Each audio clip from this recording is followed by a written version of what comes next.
지난주에 이어 오늘도 영상으로 예배를 드립니다. 이번 주간이 영상으로 예배드리는 마지막 주간이 되기를 바랐는데 중앙재난안전대책본부에서 수도권 방역 강화 조치를 2.5단계를 한 주간 연장한다고 발표를 하였습니다. 그리고 전국적으로 2단계 조치를 2주간 연장한다고 그렇게 발표를 하여서 다음 주간에도 한 주간 더 영상 예배를 드려야 할 것 같습니다. 제 개인적인 소견이지만 총리의 발표처럼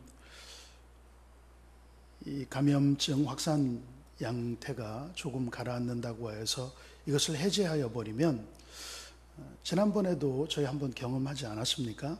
조금 가라앉는 것 같아서 해제하고 막 티켓 나누어 주고 또 소비 진작을 위해서 여행 장려하고 그랬다가 갑자기 400명, 500명 감염자가 늘어나서 깜짝 놀랐던 그런 경험이 있습니다. 그래서 제가 개인적인 소견이라고 말씀을 드렸습니다만 저는 의학적인 지식이 있는 것도 아니고 그렇지만 제 짧은 소견으로도 어차피 이렇게 예배를 제한적으로 드릴 수밖에 없는 상황이라면 한 주간 더 연기하여서 감염증 확산을 좀 더 확실하게 누그러뜨린 다음에 현장 예배를 재개하는 것도 그것도 지혜로운 방법이 될 수 있겠다라는 그런 생각 같습니다. 안타까운 마음 가지고 조금 서운하고 답답한 마음 드시겠지만 조금만 더 인내를 가지고 영상으로 예배하며 우리가 이제 기쁨으로 만나서 현장에서 예배할 그날을 준비하는 그런 기간으로 삼으셨으면 좋겠습니다. 오늘 요한복음 4장 말씀은 우리가 잘 아는 말씀입니다. 사마리아 수가성에서 한 여인을 만나 그 여인과 주님께서 대화하는 그런 대화 중에 한 대목입니다. 그 앞에 있는 내용들은 다 차지하고 오늘 저는 여러분들과 비대면 상황 속에서 진정한 예배라는 제목으로 말씀을 나누려고 하는데요. 20절부터 24절까지의 요 본문 말씀을 가지고 비대면 상황 속에서 진정한 예배란 어떠한 것인가라고 하는 것을 잠깐 나누면서 하나님의 우리를 향한 뜻을 알아보고자 합니다. 오늘 20절 말씀에 보면 사마리아 여인이 예수님에게 묻는 장면이 나옵니다. 우리 조상들은 이 산에서 예배를 합니다. 그런데 당신들은 예배할 곳은 예루살렘이지 여기가 아니라고 그럽니다. 저는 어렸을 때부터 여기서 예배를 드렸고 또 우리 조상들이 대대로 여기서 예배를 드려왔습니다. 이 그리심산에서 예배 드리는 게 맞습니까? 아니면 유대인 당신들이 얘기하는 예루살렘, 거기에 가면은 성전이 있다면서요. 그 예루살렘 성전에서 예배 드리는 게 진짜라 그러는데 우리 여기 그리심산에도 성전이 있습니다. 여기 그리심산 성전에서 드리는 예배는 예배가 아니고 거기 당신네 땅에 있는 예루살렘 성전에서 드리는 예배만 예배라고 하는데 어떤 게 맞습니까? 이렇게 질문을 합니다. 그러니까 이 여인이 이 내용들에 대해서 평소에 가지고 있었던 궁금한 사항이었던 것 같아요. 그러니까 유대인들로부터 무시당하는 사람들이 사마리아인입니다. 혈통적으로도 무시당하지만 영적으로도 무시를 당해왔어요.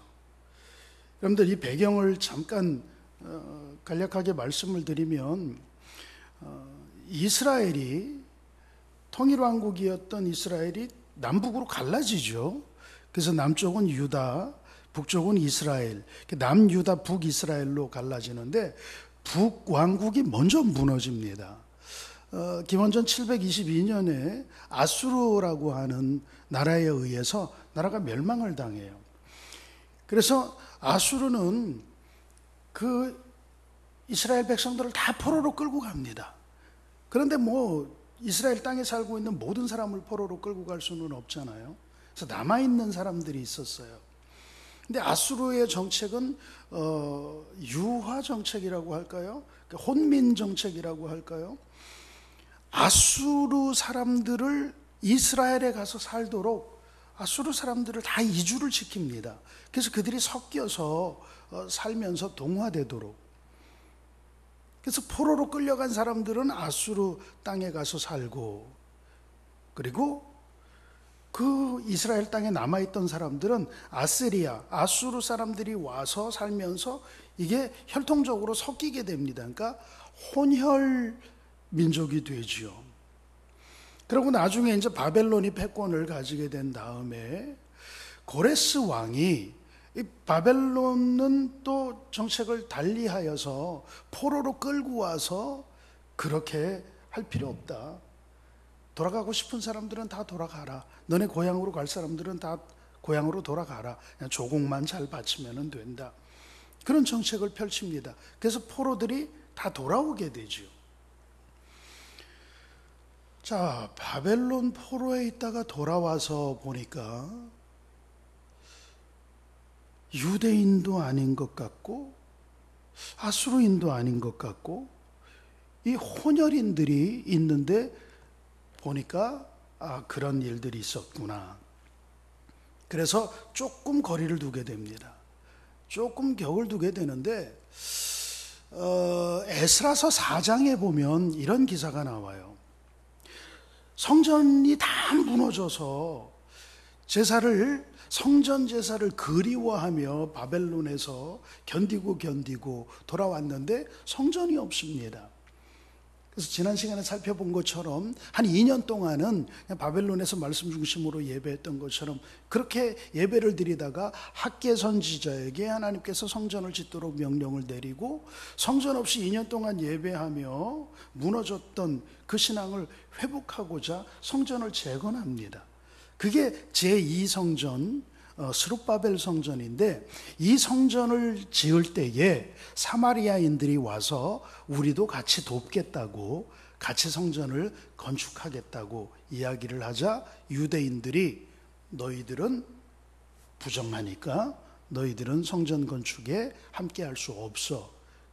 그러면서 따돌려 버립니다. 사마리아인들이 화가 나죠. 우리도 유대 혈통인데 그런데 유대인들은 너희들은 정통이 아니야. 혼혈되었으니 부정해. 너희들은 더러운 족속이야. 하면서 따돌려 버리고 자기네들끼리 성전을 짓습니다. 그래서 사마리아인들이 그리심산에다가 자기네들 성전을 따로 지어요. 그리심산은 여호와의 축복이 선포되어졌던 그러한 산이기 때문에 그곳을 택하여서 이제 성전을 짓고 그곳에서 예배를 드리고 그곳에서 기도하고. 그래서 유대 백성들은 예루살렘에 성전을 짓고 거기서 예배를 드리고 사마리아인들은 그리심산에 성전을 짓고 거기서 예배를 드리고 이런 갈등이 쭉 이어져 왔는데 지금 이 여인이 그거를 예수님에게 묻는 겁니다. 어떤 게 진짜입니까? 이 여인에게는 이게 정말 중요한 문제였어요. 절박한 문제였습니다. 우리가 잘 알고 있듯이 이 여인의 인생이 일반적이지 않습니다. 남편을 5명이나 바꿀 정도로 그 삶이 참 우여곡절이 많은 그러한 여인이었어요. 삶에 평안이 없고 기쁨이 없고 안정이 없고 그런 이 여인이 세상에서 위로받을 길이 없고 세상 사람들은 이 여자를 향해서 손가락질하니까 육시, 우리 이 시간으로 하면 정오, 태양이 뜨거운 그 낮 12시에 이 팔레스타인 사막 지역에 낮 12시면 얼마나 더울 때입니까? 사람들 왕래도 없는 그때 사람들을 피하여서 물을 기르러 나온 그러한 세상에서 위로받을 곳이 없는 이 여인에게 있어서 하나님은 위로쳐요, 안식쳐요. 세상 사람들은 나를 비난하고 나와 함께 하기를 꺼리지만 하나님은 늘 내게 평안을 주셨고 내가 가서 하나님 앞에 기도하면서 위로를 받았고, 그래서 하나님을 찾는 것이 이 여인에게 굉장히 중요한 문제였는데, 유대인들이 말하기를 그렇게 예배하는 거는 소용없다. 하나님 그거 안 받는다. 이렇게 예배해야 된다. 라고 하면서 예배에 구별을 두고 있으니, 그러다가 예수님을 만난 거예요. 19절에 뭐라고 이 여인이 고백을 합니까? 내가 보니 선지자로소이다. 그래서 예수님의 자신의 과거 행적까지도 꿰뚫어 보고 계시는 분, 내가 주는 물을 마시는 자는 영원히 목마르지 아니하리라고 하는 그러한 말씀들을 듣고 이분은 선지자시구나 라고 하면서 자기의 영적인 갈급함을, 지금 세상에서 위로받지 못하는 그런 상황을 여쭙고 있는 겁니다. 어디서 예배하는 게 진짜입니까? 나 같은 사람은 어디서 예배를 드려야 하나님 앞에 참된 위로를 받을 수 있다는 겁니까? 결론적으로 예수님의 대답은 그리심산도 아니다. 예루살렘도 아니다. 너희가 온전하게 예배할 때가 이를 것이다. 주님께서 하시는 대답은 장소는 문제되지 않는다라는 말씀이에요. 정말 예배에 중요한 것은 무엇이냐? 우리가 너무 잘 아는 말씀이에요. 다시 한번 24장을 같이 읽어보실까요? 시작. 하나님은 영이시니 예배하는 자가 영과 진리로 예배할 것이니라. 아멘. 예배의 본질은 지역과 상관없다, 장소와 상관없다 라고 하는 것을 예수님은 이 사마리아 여인에게 가르쳐 주고 계십니다. 예배에 대한 사모하는 마음, 하나님께 위로받고자 하는 이 세상에서 마음 들 곳 없는 이 여인의 간절함, 거기에 대하여서 주님께서 예배의 본질은 장소가 아니다, 지역이 아니다, 신령한 마음으로 영으로 예배하고 진솔한 마음으로 진실되게 예배하면 그 마음의 중심만 있으면 된다라고 하는 것을 가르쳐 주시는데, 이 여인은 이 예수님을 만나기 전까지, 주님의 이 말씀을 듣기 전까지 예배의 본질에 대해서 잘 몰랐습니다. 그런데 이 여인뿐이었을까요? 당시의 모든 유대인들, 사마리아인도 마찬가지고요. 당시의 사람들은 전부 다 예배의 본질을 잘 이해하지 못하였습니다. 유대인들 예배는 예루살렘에서 드려야지. 물론 구약 성경 말씀 신명기에 보면 예배를 어디에서 드려야 되는지, 어떻게 드려야 되는지 레위기를 비롯하여서 율법으로 주어졌기 때문에 유대인들의 말이 완전 틀리지는 않아요. 그런데 여러분, 역사적으로 보십시오. 하나님은 성전을 포기하십니다. 특별히 에스겔서 11장 말씀을 보면 하나님이 선지자를 데리고 성전으로 갑니다. 성전에 25장로가 있는데 그 장로들이 25명이 하는 일이 전부 다 못된 짓들만 합니다. 하나님의 영광을 드러내는 일을 하는 것이 아니라 엉터리 같은 짓들을 합니다. 하나님은 선지자를 데리고 성전을 떠납니다. 그리고 성읍에 거하십니다. 성읍에 거하시며 성전이 어떻게 무너졌는지, 예배가 어떻게 무너졌는지, 하나님의 영광이 어떻게 훼손되고 회파되어졌는지를 이 선지자에게 환상 가운데 보여줍니다. 그러시고는 이스라엘 성읍도 떠나버리십니다. 떠나서 동편으로 가셨다, 그렇게 말씀을 하고 계셔요. 그런데 예루살렘을 떠나버렸어요. 처음에 성전을 떠나버리시고 예루살렘을 떠나버리시고 그리고 이스라엘 유다를 떠나버리십니다. 그리고 그발 강가에서 선지자를 만나는데 그발 강가는 바벨론입니다. 하나님이 이스라엘을 버리시는 장면이 나옵니다. 유대인들에게 있어서 예루살렘에서 예배하고 성전에서 예배하는, 말씀을 받아서 그 말씀대로 예배하는 그런 자부심이 점점 형식적으로 변하였고, 나중에는 자기들의 기득권을 유지하는 그런 수단으로 바뀌어버리자 하나님은 성전을 포기하셨어요. 성전이 다 무너져 버리도록 내버려 두셨습니다. 당신의 백성들이 포로로 다 끌려가도 내버려 두셨습니다. 너희는 나와 상관이 없지 않느냐. 너희가 나와 바른 관계를 맺지도 않았고, 잘못됐다는 거죠. 그리심산에서 예배하는 사마리아인들은 그럼 맞습니까? 그것도 잘못된 겁니다. 자기들의 생각과 자기들의 판단으로 그렇게 예배하는 그것도 틀리다는 거예요. 사실은 오늘 본문 말씀해 보면은 22절에 예수님께서 구원이 유대인에게서 남이라라고 이야기하면서 율법대로 너희들이 예배를 드리고, 그리고 메시아가 유대인 가운데서 나오고 하고, 그러는 모든 구약적인 정황들에 대해서는 인정을 합니다. 우리가 아는 것을 예배한다. 너희는 알지 못하는 것을 예배하고 우리는 아는 것을 예배한다. 그러니 구원은 유대인에게서 난다. 그게 맞다. 그러면서 구약의 율법을 따라서 예배하고 있는 유대인들의 그 방법이 맞다라고 인정을 합니다.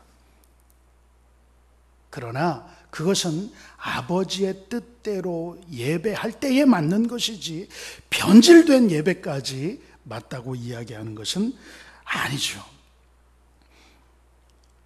예루살렘의 성전은 구약시대에 하나님께서 당신의 백성들을 만나주는 일반적인 그런 통로의 역할을 하는 곳이었습니다. 하나님이 백성들을 만나는 통로의 역할을 하는 곳이고, 하나님이 임재를 상징하는 그런 그룹들 날개 가운데에 임재를 상징하는 그러한 곳으로서 기능하는 것이지, 그 성전 자체가 어떤 대단한 능력이 있는 것이 아니고 하나님이 거기에만 거하시는 그러한 것이 아니라는 그러한 말씀인데, 이스라엘 백성들은 그거를 잘 이해를 하지를 못했어요. 하나님은 종교 혼란을 방지하고 우상 숭배를 방지하기 위해서 성전을 건축하도록 하셨고, 그곳에서 예배하게 하셨던 것인데, 이스라엘 백성들은 그 성전을 소유하고 있다는 그 선민 사상, 그리고 우월주의 이런 것들 때문에 다른 것들을 배척하고 자기네들만, 하나님은 그것을 깨뜨려 버리셨음을 우리는 너무나 잘 압니다. 예배의 본질은요, 아까도 말씀을 드렸습니다만 지역과 장소가 국한되어서는 안 됩니다. 예배는 어느 곳에서나 드릴 수 있습니다. 예배는 어디에서나 드릴 수 있습니다. 여러분, 열왕기상 18장에 있는 갈멜산에서의 그 엘리야의 그 멋진 승리의 현장, 하나님의 응답의 역사가 나타났던 엘리야의 그 예배, 기억하십니까? 예루살렘에서 응답하신 것이 아니라 갈멜산에서 응답하셨습니다. 예루살렘 성전에서 제사 드리고 제물을 드리고 예배하여서 그곳에 불이 임하였다면, 하나님의 임재하시고 하나님이 응답하셨구나, 그거는 그냥 감사할 일이지만, 열왕기상 18장에는 갈멜산에서, 예루살렘에서도 한참 떨어진 갈멜산에 그곳에서 제단을 쌓고 예배를 드렸는데 하나님의 불이 거기에 임하였어요. 하나님의 응답이 있었습니다. 이거 어떻게 해석할 겁니까? 예루살렘에서만 예배해야 된다면서요.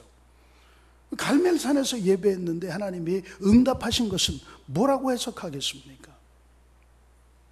하나님은 지역에 국한될 수 있는 분이 아닙니다. 하나님이 어떻게 성전에 갇혀 계실 수 있단 말입니까? 여러분, 여호와의 이름으로 두세 사람이 모인 그곳에 하나님도 그들과 함께 하심을 믿습니다. 사도행전에 보면 7장과 17장에 하나님은 성전에 거하시는 분이 아니다. 하나님을 성전에 거할 수 없다. 우리가 손으로 지은 곳에 하나님이 어떻게 갇혀 계실 수 있느냐, 그런 말씀이 나옵니다. 지극히 높으신 이는 손으로 지은 곳에 계시지 아니하나니 우주와 그 가운데에 있는 만유를 지으신 신께서는 천지의 주제시니 손으로 지은 전에 계시지 아니하시다. 그렇죠. 아무리 의리의리하고 아무리 화려한 솔로몬의 성전이라고 해도 하나님이 사람의 손으로 지은 그곳에 갇혀 계실 수는 없는 겁니다. 다만 이스라엘 백성들을 가르치고 그들을 통해서 영광 받기를 원하시는 주님은 그들을 만나주는 그런 일반적인 만남의 통로, 만남의 광장, 그런 역할로서 상징적으로 성전을 만들라고 명령하신 것이고 그곳에서 만나 주셨던 것이에요. 그런데 이것이 신약 시대에 오면서 더 명확하게 성전의 기능은 이제 사라집니다. 주님께서 십자가에 못 박혀 돌아가시면서 성전 휘장이 찢어졌습니다. 당신의 육체를 가르시고 당신의 몸을 십자가에 희생하시며 이제 성전에서 대제사장만 들어가서 하나님을 배알하였던 그러한 지성소 개념은 우리 구원받은 성도들의 마음으로 옮겨옵니다. 이제 성전은 구원받은 성도들 여러분들이 하나님의 성전입니다. 그리고 이제 교회는 그런 솔로몬의 교회, 스룹바벨의 교회, 헤롯의 교회, 이런 솔로몬 성전, 스룹바벨 성전, 헤롯 성전 같은 그런 빌딩, 건물로서의 교회가 아니라 구원받은 성도들의 공동체가 교회입니다. 주님께서 구약시대에 성전에서 만나주셨다면 오늘 신약시대, 이 성령시대를 살고 있는 이 시대는 오늘 구원받은 성도들의 마음 가운데서 우리를 만나주십니다. 정말 중요한 것은 장소가 아닙니다. 제가 이렇게 말씀드린다고 하여서 그러면은 이제는 현장에서 예배 드릴 필요가 없겠구나, 계속 영상 예배를 드려도 되겠구나 라고 생각하는 분이 계신다면은 그것도 또한 잘못된 생각입니다. 우리는 할 수 있다면 현장에서 예배를 드려야 합니다.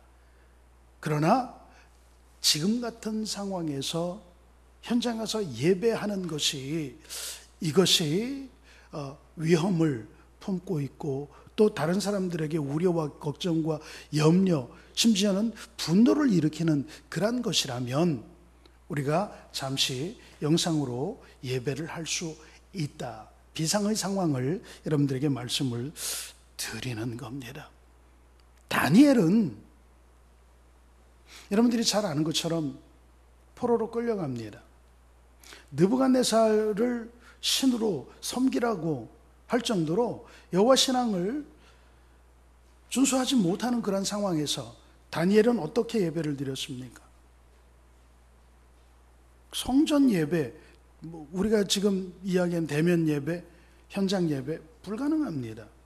그래서 다니엘은 예루살렘 성전이 있는 쪽 창문을 열어놓고 하루에 3번 기도했습니다. 그 기도를 하나님이 안 받으셨을까요? 그러면 예루살렘에서 성전에서 예배한 것이 아니고 바벨론에서 자기 집에서 창문 열어놓고 기도한 거니까 그거는 예배 아니라고 말할 수 있습니까? 그럴 수 없습니다. 다니엘은 예배할 수 없는 상황에서, 예배가 힘든 상황에서 최선을 다하여서 하나님 앞에 자기의 신앙을 잃어버리지 않기 위해서 애쓰는 그런 모습을 보입니다. 오늘 우리가 현장에서 예배하기가 어렵기 때문에 영상을 통하여서 각 가정에서 예배 드리는 것은 각 가정에서지만 그곳에도 하나님이 함께 하심을 믿고 우리의 구원받은 성도의 마음이 성전이라고 하는 것을, 그것을 믿고 예배 드림으로 우리가 이제 상황이 좋아지고 환경이 좋아졌을 때를 대비하며 우리의 신앙을 잃지 않기 위해서 노력하는 그런 태도 아니겠습니까? 이러한 자세가 다니엘의 창문을 열어놓고 3번씩 기도하던 그 모습과 저는 같다고 봅니다.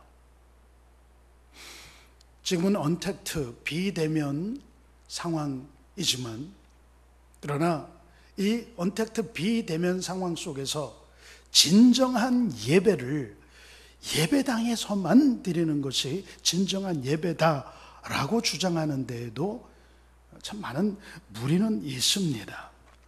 여러분, 정말 중요한 것은 오늘 주님께서 말씀하시는 것처럼 예배자의 중심과 예배에 임하는 태도입니다. 신령과 진정으로 예배하는 것이 중요한 것이지, 예루살렘 성전에서 예배하는 게 중요하고 다른 데서 예배하는 것은 그는 중요하지 않고 그렇지 않다는 겁니다.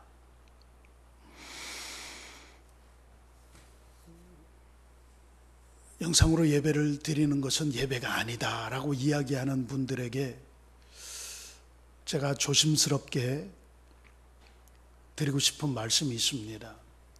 사실 영상 예배가 이 코로나 때문에 생겼습니까? 코로나 생기고 나서 영상 예배를 드리는 게 아니에요. 몇십 년 전부터 한국 교회에 영상 예배는 드려왔습니다. 대형 교회들, 대표적인 교회도 있죠.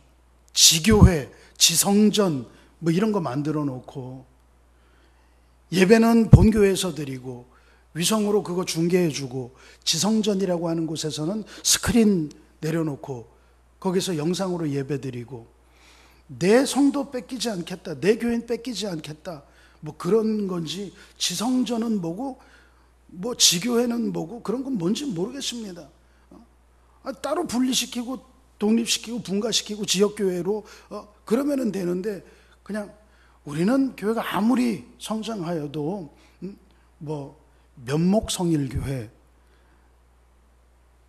그런 거 하지 말자고요. 또 뭐 중국성일교회, 상계성일 이런 거 하지 말자고요. 그렇게 해서 예배 드렸잖아요. 그 예배당에 시간 돼서 가도, 저도 경험이 있습니다. 예배를 드리러 신학생 때 갔는데 11시 예배 전에 도착을 했는데도 이미 본당은 꽉 찼습니다.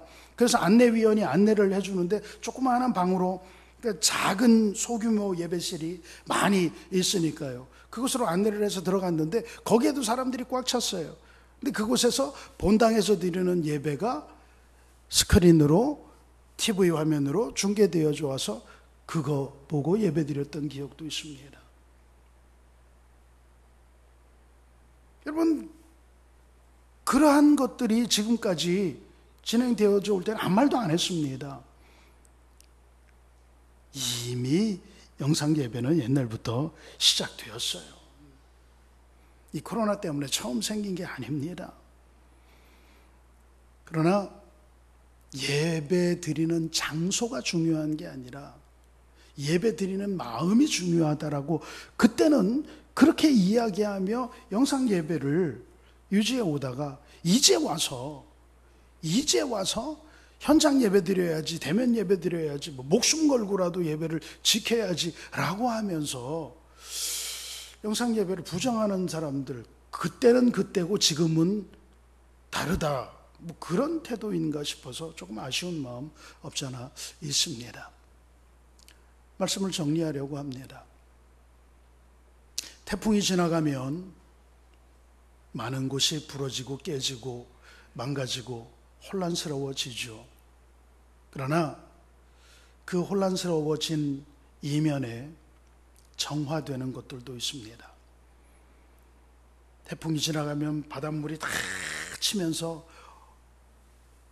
바닥까지 다 그냥 뒤 흔들어 버리지만 깨끗하게 생태계가 다시 원위치로 자리 잡게 되는 그런 순기능도 있습니다. 이 코로나로 인하여서 우리가 참 어려운 그런 시기를 지내고 있습니다. 그러나 이 코로나를 지나면서 또 함께 예배하는 것이 얼마나 소중한 것이구나라고 하는 것을 깨닫고 예배를 사모하는 그런 마음 갖게 됩니다. 지금은 예배하지 못하지만 이제 다시 고향 땅에 돌아갔을 때에 예배할 그 날을 기다리며 하루 3번씩 기도하면서 성전 예배를 소망하고 인내하고 그렇게 끝내 승리하였던 다니엘처럼 이 또한 지나갈 것입니다. 그러나 지나가기를 기다리며 멍하니 있기보다는 이 시기에 더욱 우리는 기도하고 회개하고 묵상하면서 그동안 정말로 신령과 진정으로 영과 진리로 하나님을 예배하는 그런 예배를 하였나, 나 자신을 돌아보며 대면 예배가 회복되었을 때에 참된 예배를 드릴 수 있는 그러한 우리가 되도록 우리 자신을 성찰하고 내면을 깨끗하게 정화하는 그런 시기로 삼았으면 좋겠습니다.